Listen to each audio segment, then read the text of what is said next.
They say betrayal comes from those closest to you. I never imagined it would come from the woman I vowed to spend my life with. My name is Mark, and for most of my adult life I've been the kind of guy people look at and say, he's got it all. A steady job, a cozy home in a quiet suburban neighborhood, and a family I thought was the center of my universe. Emily, my wife of 10 years, and our 7-year-old daughter Lily. From the outside we looked like the picture-perfect family. But as I would soon learn, appearances can be dangerously deceiving. Emily wasn't just my wife, she was the heart of our family. She had a way of lighting up a room with her energy. Honestly, I couldn't have asked for a better partner, or so I thought. Life was comfortable. Predictable. I worked hard, spent the weekends with the family, and trusted Emily completely. Why wouldn't I? She was always so attentive, so caring. But looking back now, there were cracks in the foundation, subtle signs I ignored because I wanted to believe in the life we'd built. We lived in a quiet neighborhood, the kind of place where you'd think nothing bad ever happens. But lately, I'd heard rumors, packages disappearing from porches, even stories about people sneaking into homes when families weren't around. At first, I didn't think much of it, but then I started noticing odd things in our house. I noticed the back door slightly ajar when I knew I'd locked it. It wasn't obvious enough to accuse anyone, but it was enough to gnaw at the back of my mind. I brought it up to my wife, Emily.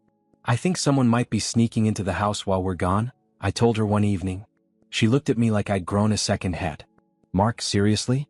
You've been reading too many crime stories, she said, brushing it off with a laugh. Nobody's breaking into our house. You're just being paranoid. I wanted to believe her. Emily was always the calm one, the voice of reason in our marriage, and maybe I was overthinking. But as the days passed, I couldn't let it go.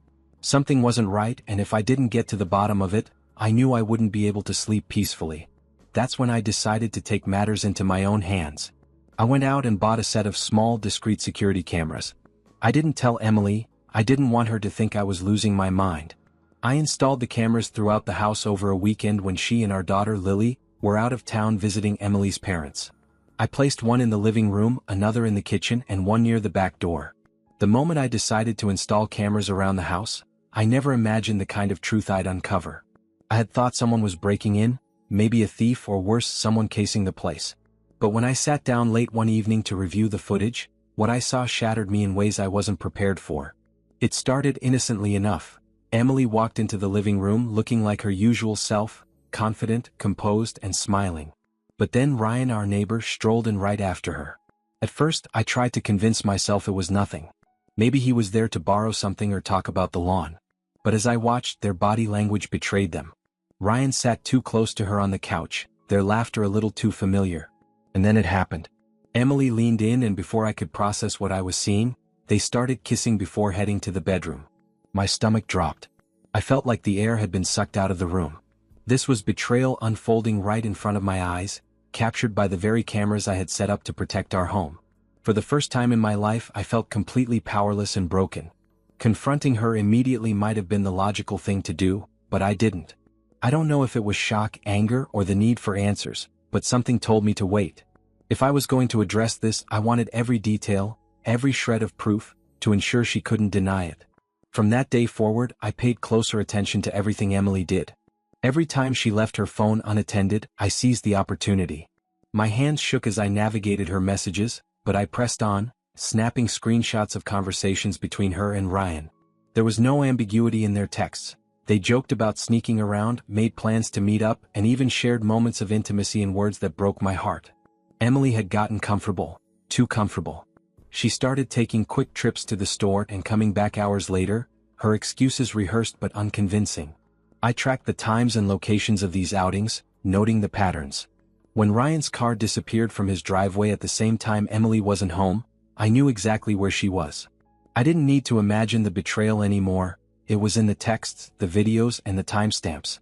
Although it broke my heart, my resolve was strengthening. I knew I couldn't afford to let Emily see through the cracks. Every smile, every I love you, and every shared meal felt like a lie I had to live with. I acted the part of a devoted husband, but in reality, I was carefully planning my next move. The nights were the hardest. While Emily slept soundly beside me, I would stare at the ceiling, replaying the footage I had seen. The image of her with Ryan, our neighbor, was burned into my mind. But I refused to let my anger or pain control me. I needed a clear head, especially for Lily's sake. One afternoon, I told Emily I was staying late at work, but instead I drove to a lawyer's office downtown. He's a divorce attorney known for handling cases like mine. I laid everything out, screenshots of texts, footage from the cameras, and even records of the times Emily claimed to be running errands. He listened carefully, his expression unreadable as I detailed the betrayal. When I finished, he leaned back in his chair and asked, "What do you want out of this, Mark?" "Lily," I said without hesitation. "I want to protect her. She deserves a stable home, and I don't want her caught in the middle of this mess." He nodded and began explaining the legal steps we would need to take. He told me the evidence I had collected was strong and could significantly influence the court's decision.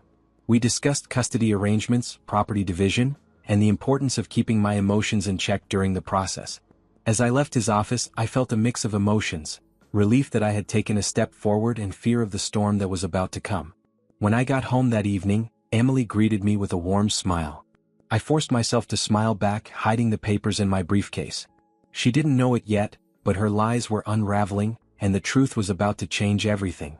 It was a quiet evening when Emily approached me, her face glowing with excitement. She sat across from me at the dining table, her hands fidgeting with the edge of her dress as if she could barely contain her news. Then, with a smile, she said the words that would change everything. "We're going to have a baby?" I sat there, frozen, staring at her. "A baby?" How could she possibly think I'd be excited about this? We had agreed years ago that we wouldn't have any more children. Emily herself was the one who pushed for it, said she wanted to focus on her career, her hobbies, and her life. Yet here she was, beaming with joy over a pregnancy she didn't expect me to question. Besides, she'd been cheating on me for months. Months? Had she forgotten how long it had been since we were last intimate? Or had she convinced herself that I wouldn't notice? I took a deep breath, suppressing the surge of anger and heartbreak inside me. I put on my calmest face and looked at her. "Have you told Ryan, our neighbor?" The room went completely still. Emily's smile disappeared so fast it was almost comical. She stared at me, her expression shifting from shock to confusion, and finally to defensiveness. "What?" she stammered, her tone high-pitched and shaky. Then she laughed nervously as if I'd just made some absurd joke. "What are you talking about, Mark? Ryan? Why would I tell Ryan anything?" I didn't respond.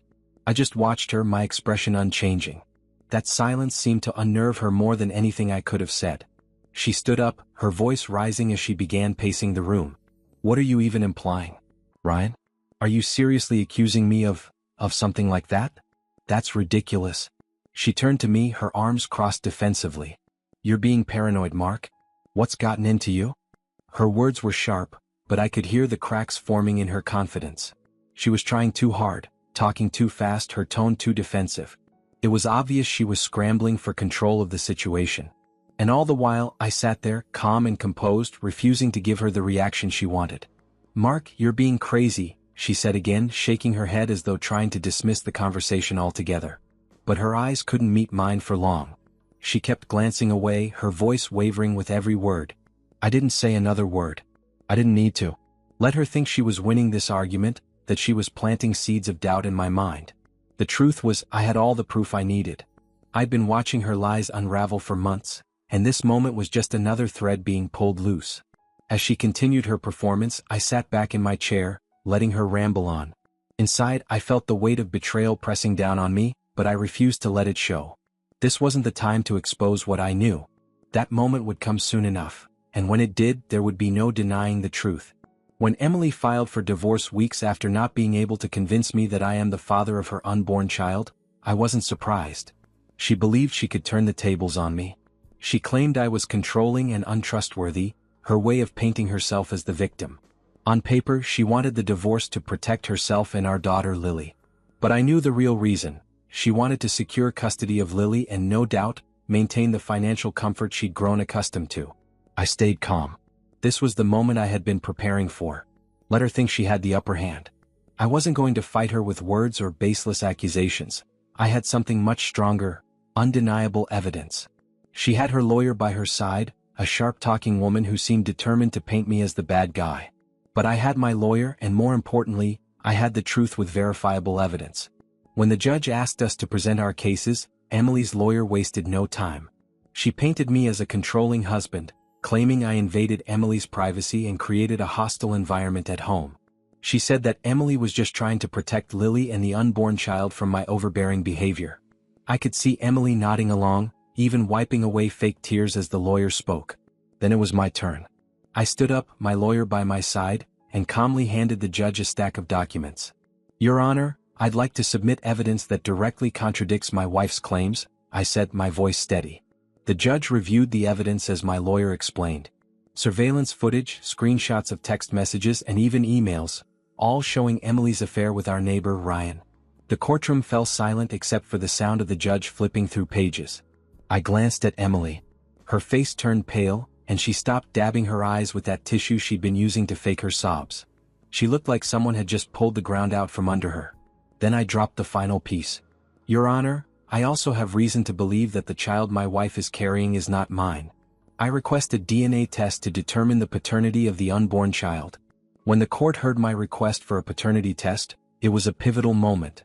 Emily's lawyer tried to oppose it, but the judge silenced her with a raise of his hand. "If Mr. Mark has evidence to support his claim, it is within his right to request a DNA test," the judge said firmly. Emily finally spoke up, her voice trembling. "Mark, you don't have to do this. Please, let's talk about this privately," she pleaded. But it was too late. The truth was out and there was no going back. The court ordered a non-invasive prenatal paternity test, which is a process where fetal DNA is analyzed from the mother's bloodstream. It's a straightforward blood draw from Emily, and since the fetus's DNA mixes with the mother's blood during pregnancy, this method is safe for both her and the baby. It can even be done as early as 7 weeks into the pregnancy, which means there is no delay in getting the results. A few weeks later, the test results came in. I wasn't surprised, but hearing it officially still hit differently. The DNA test confirmed that Ryan, our neighbor, was the biological father of Emily's unborn child. Sitting in that courtroom with the truth laid bare for everyone to see was a bittersweet moment. It was proof of everything I had endured silently for months, and now the whole charade was finally over. The judge didn't hold back in their decision. With the evidence of Emily's infidelity and the undeniable paternity test results, the court ruled in my favor. I was granted primary custody of Lily, my daughter, who deserved to be in a stable, loving home. On top of that, I was awarded the majority of our marital assets, including the house. Emily sat there stunned, realizing the full weight of what she had lost. Not just the marriage but the life we had built together. As I walked out of the courtroom that day, I felt a sense of closure. It wasn't joy, who celebrates the destruction of a family? But it was a relief. Relief that the lies were over and that I could finally focus on what mattered most. Giving Lily a better future, free from the chaos her mother had brought into our lives. After the court revealed the truth about Emily's affair and the paternity of her unborn child, life as she knew it came crashing down. Emily found herself in a dire financial situation. The court had ruled that Mark would retain the house, leaving her with few assets. Her infidelity left little room for sympathy during the divorce proceedings, and her limited share of the settlement quickly dwindled. With no stable income and a child on the way, Emily struggled to keep up with the mounting expenses. She moved into a small, run-down apartment far from the comfortable life she once knew. The end of his marriage wasn't just a loss to me, it was a chance to start fresh. After the dust settled, I threw myself into creating a stable, loving environment for Lily. Lily was the center of my world, and I vowed to protect her from the pain I had endured. Emotionally, I found solace in knowing I had handled the situation with integrity. While I wasn't ready to consider opening my heart again, I allowed myself to hope for the future. Each day was a step closer to healing, a small but significant move toward a life where trust and happiness could thrive again.